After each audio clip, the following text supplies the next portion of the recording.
My name is B.G. Brown, and I fish out of Gloucester. I'm a second-generation fisherman. I think the catch share system has always led to bigger, fewer boats, and the bigger boats around here, most of them are big draggers. So I think if they stick with this system, over time, you're going to see a lot of the small gill netters and hook boats and everybody else get wiped right out.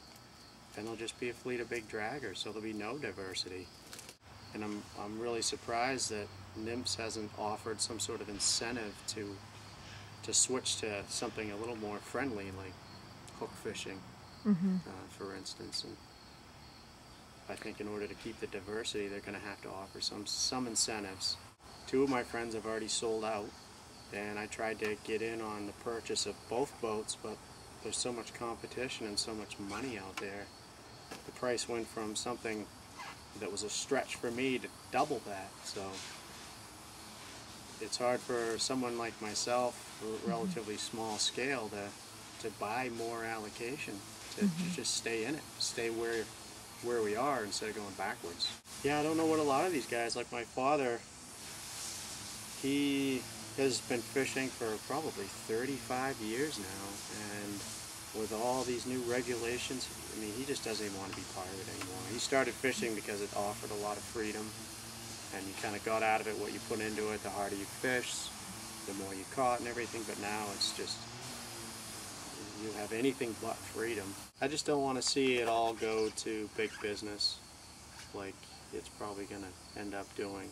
Few individuals owning all of it, when a lot of guys like myself, my father, his whole generation of fishermen had to go through all that conservation over the years, the 400-pound trip limits and everything else on the codfish and stuff. And now that the stocks are back, only a select few are going to be able to go out and target them. It just doesn't seem right that everybody who's in it now is part of the rebuilding process, and everyone is going to be excluded to some extent, just because some guy over here has got more money than you do.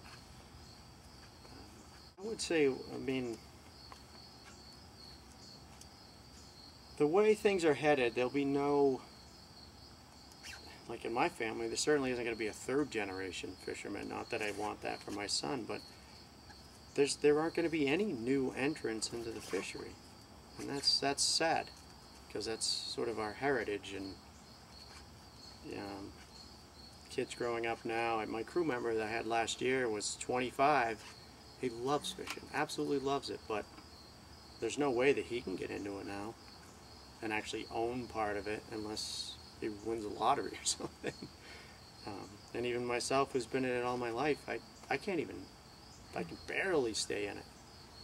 So I think they really need to think about what they want the future industry to look like.